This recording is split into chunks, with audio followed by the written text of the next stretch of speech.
ஆண்டவராகிய இயேசு கிறிஸ்துவின் விலையேறப்பட்ட பரிசுத்தமுள்ள நாமத்தில் அன்பின் வாழ்த்துக்கள். இந்த காலையில் உங்களை சந்திப்பதில் மகிழ்ச்சி அடைகிறேன். இந்த நாள் உங்களுக்கு ஆசீர்வாதமாக இருக்கட்டும். இந்த நாள் ஒரு விசேஷமான நாள். என்ன நாள்னு கேட்குறீங்களா? இந்த லாக்டவுன் டைம்ல சும்மா இருக்க எனக்கு மனதில்லை. ஜெபித்தேன், வேதவாசித்தேன், தியானித்தேன், அநேக ஊழியங்களை செய்தோம். அப்பொழுதுதான் இந்த காலை மன்னா ஊழியத்தை செய்ய என் இருதயத்தை கர்த்தர் பாரப்படுத்தினார். அற்பமாய் ஆரம்பிக்கப்பட்டது. இன்னைக்கு 1000வது எபிசோட், 1000 எபிசோட், 1000வது எபிசோட், 1000வது பதிவு. ஆண்டவர் எவ்வளவு நல்லவர். அற்பமா ஆரம்பிச்சத ஹல்லேலூயா 1000 பதிவுகளை போட வைத்தார். பல ஆயிரங்களை பார்க்க வைத்தார். ஆண்டவருக்கு ஸ்தோத்திரம். அநேகர் போன்ல தொடர்பு கொள்வாங்க, டிவியில பார்க்குறவங்க, நெட்ல பார்க்குறவங்க, ஜெபிக்க சொல்லுவாங்க. அநேகருக்கு ஆசீர்வாதம் அந்த காலை மணி ஊழியத்தை பயன்படுத்தினார். என் ஆண்டவருக்கு நன்றி சொல்லுகிறேன். ஹல்லேலூயா, ஆமென். ஜெபித்த உங்களுக்கு நன்றி.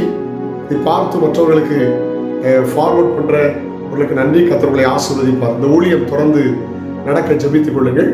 1000 என்ற ஞாபகம் வந்த உடனே வேதத்திலிருந்து வாசிக்க கேட்கலாம். உபவாகமம் 5ஆம் அதிகாரம் 10ஆம் வசனத்தில் கர்த்தர் சொல்கிறதை கேட்போம். என்னிடத்தில் அன்பு கூர்ந்து, ஆண்டவரிடத்தில் அன்பு கூர்ந்து, என் கற்பனைகளை கைக்கொள்கிறவர்களுக்கோ, கர்த்தருடைய கற்பனைகளை கைக்கொள்கிறவர்களுக்கோ 1000 தலைமுறை மட்டும் இரக்கம் செய்கிறவராய் இருக்கிறேன். 1000 தலைமுறை இரக்கம் செய்வேன் என்று சொல்கிறார். ஹல்லேலூயா. அவரிடத்தில் அன்பு கூர்ந்து கற்பனைகளை கைக்கொள்ள வேண்டும். ஆண்டவற்றை அன்பு கூறுவது என்ன?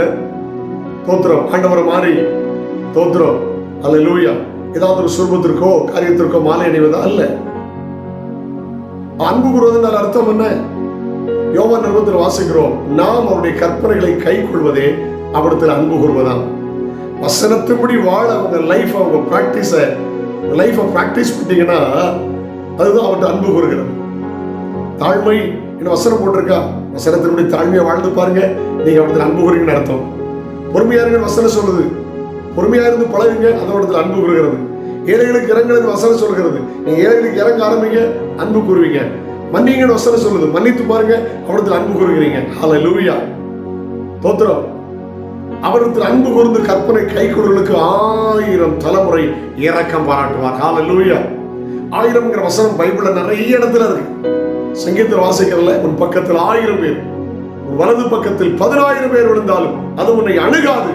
ஏன் தெரியுமா? 1000 தலைமுறைக்கு அவர் இரக்கம் பாராட்டுகிறவர். 1000 பேர் விழுந்தாலும் அது உன்னை அணுகாது. இயேசுவின் நாமத்தில் சொல்லுகிறேன். உபவாகமம் 1ஆம் அதிகாரம் அதனுடைய 11வது வசனம், நீங்கள் இப்பொழுது இருக்கிறதை பார்க்கிலும், நீங்கள் இப்பொழுது இருக்கிறதை பார்க்கிலும் 1000 மடங்கு அதிகமாகும்படி, 1000 மடங்கு அதிகமாகும்படி உங்கள் பிதாக்களின் தேவனாய் கர்த்தர் உங்களுக்கு சொல்லியபடியே, தேவனாகிய கர்த்தர் உங்களை சொன்னபடியே உங்களை ஆசீர்வதிப்பாராக. உங்களை ஆசீர்வதிப்பாராக. 1000 மடங்கு. உபவாகமம் 1:12 சொல்லுகிறது, இப்பொழுது இருக்கிறதை பார்க்கிலும். நம்புங்க, உங்கள் ஆவிக்குரிய வாழ்க்கையில், சரீர பிரகாரத்தில், பொருளாதார தேவைகளில் கர்த்தர் உங்களை உயர்த்துவார். 1000 மடங்கு ஆசீர்வதிப்பார். நான் சொல்ல முடியும், சிறு வயதில் எனக்கு சரியான வஸ்திரம் இல்லை, நல்ல சாப்பாடு இல்லை. +2 வரைக்கும் நான் புது துணி எத்தனை முறை போட்டு எனக்கு ஞாபகம் இல்லை. யாருடைய பழைய துணியை போட்டு வாழ்ந்தவன். ஸ்கூலுக்கு எத்தனை முறை போகும்போது ஆகாரம் இல்லாமல் போனவன். தாய் தகப்பனார் பரிசுத்தவான்கள், கடன் வாங்க மாட்டாங்க, ஆண்டவருக்காக வைராக்கியமா வாழ்ந்தவர்கள். ஹல்லேலூயா. இன்னைக்கு நான் தைரியமாய் சொல்ல முடியும், 1000 மடங்கு கர்த்தரை ஆசீர்வதித்திருக்கிறார்.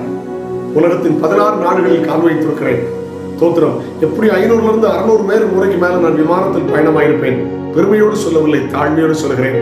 1000 மடங்கு அதிகமாய் அவர் ஆசீர்வதிக்கிற கர்த்தர். தமிழ்நாட்டில் நான் பிரசங்கிக்காத தாலுக்காக்கள் இல்லை. ஆமீன். எல்லா மாவட்டத்திலும் பிரசங்கித்திருக்கிறேன். இந்தியாவிலே அநேக மாநிலங்களில் கர்த்தருடைய வார்த்தை பிரசங்கிக்கிறேன். ஆண்டவர் நல்லவர். நினைத்து பார்த்தால் கண்ணீரை தவிர ஒன்று வரவில்லை. 1000 மடங்கு என்னை மாத்திரமில்லை, உங்களையும் ஆசீர்வதிக்க முடியும். 1000 மடங்கு ஆசீர்வதிக்கிற கர்த்தர். இந்த 1000வது பதிவுல, இந்த 1000 எபிசோட்ல நான் உங்களை பார்த்து சொல்லுகிறேன், இயேசு யார் தெரியுமா? 1000 மடங்கு ஆசீர்வதிக்கிறவர். கண்டிஷன் என்ன தெரியுமா? தோத்திரம். அவரிடத்தில் அன்பு கூற வேண்டும், அவருடைய கற்பனைகளை கை கொள்ள வேண்டும். அவருடைய கற்பனைகள் நமக்கு பாரமானவைகள் அல்ல. Praise the Lord. உங்களை கட்டாயம் ஆசீர்வதிப்பார். அப்படின்னு தொடர்ந்து இந்த ஊழியம் வருகை வரும் நிலைபெற ஜெபித்துக் கொள்ளுங்கள். ஹல்லேலூயா. சாதாரணமா நீங்க நினைப்பீங்க, ஆச்சரியப்படுவீங்க, இந்த 1000 எபிசோடும் என்னுடைய செல்போன்ல பதிவு செய்து அனுப்புகிறேன். நம்ப முடிகிறதா அவங்களால? ஏமேன். ஏன்னா அது போதுமானதா இருக்கிறது. வருகை தாமதிக்குமானால் பெரிய கேமராக்கள் வாங்க ஆண்டு உதவி செய்யட்டும், செய்யலாம், ஒன்றும் தவறல்ல. அதில் அற்பமாய் செய்யப்பட்ட அந்த ஊழியத்தை கூட 1000 அந்த எபிசோட் வரையில் நடத்த கர்த்தர் உதவி செய்தார். என்கிட்ட கேட்பாங்க, ரொம்ப நல்லா இருக்கு. சில நேரம் கிளாரிட்டி கம்மியா இருக்கும், அதையும் சிலர் சொல்லுவாங்க. நான் ஒன்றும் சொல்லுகிறதில்லை, இதுவரைக்கும் ஆசீர்வாதமாய் நடத்தினாரே, இன்னும் நடத்துவார். நன்றி சொல்கிறேன். நன்றி சொல்கிற பதிவாகவே இது அமைகிறது. ஹல்லேலூயா. கர்த்தர் உங்களை ஆசீர்வதிப்பார். ஆண்டவர் கிருபை கொடுப்பதாக. என்னை உயர்த்தின கர்த்தர் நம்மையும் உயர்த்துவார். ஆண்டவரை சார்ந்து கொள்ளுங்கள். வசனம் பொய் அல்ல, கர்த்தர் பொய் சொல்ல மனிதன் அல்ல, மனமாற மறுப்புத்தன் அல்ல. அவர் சொன்னால் கட்டாயம் செய்வார். 1000 மடங்கு ஆசீர்வதிப்பார். அடிமைகளாய் இருந்த இஸ்ரவேல் ஜனங்களை கானான் தேசம் கொண்டு போய் பலுகி பெருகப்படினாரே, இன்னைக்கு இருக்கிற இஸ்ரவேலர், அன்னைக்கு இருக்கிற ஆபிரகாமுடைய சந்ததியை முழு உலகத்துக்கும் ஆசீர்வாதமாக இருக்கிறது போல கர்த்தர் உங்களையும் ஆசீர்வதிப்பார். 1000 மடங்கு அவர்களை ஆசீர்வதிப்பார். ஜெபிக்கலாமா? தகப்பனே, அற்பமாய் இந்த லாக்டவுன் டைம்ல கொரோனா நாட்டில் ஆரம்பித்ததை இந்த 1000வது எபிஸ்கோட் போட வைத்தீரே, உமக்கு நன்றி அப்பா. பல ஆயிரங்களுக்கு பயன்படுத்துவதற்காக ஸ்தோத்திரம். வருகை தாமதிக்குமானால் மரணமோ வருகை அதுவரையிலும் ஊழியத்தை செய்ய கிருபைதான். பார்த்து அநேகர் ரட்சிக்கப்பட்டார்களே, சில சாட்சி சொன்னார்களே, சில ஜெபித்தார்களே, இவங்க எல்லாரையும் ஆசீர்வதியும். நன்மை கிருபை தொடரட்டும். தொடர்ந்து ஊழியத்தை செய்ய கிருபைதான். பிள்ளைகள் ஆசீர்வதியும். கேட்கும் போதே 1000 மடங்கு இவர்களை ஆசீர்வதிப்பீராக. நன்மை கிருபை தொடரட்டும். இயேசுவின் நாமத்தில் ஜெபங்கள் பிதாவே. ஆமென், ஆமென், ஆமென். நாளைக்கு சந்திக்கிறேன். அதுல அன்பு கிருபை உங்களை தாங்குவதாக. God bless you. Have a nice day.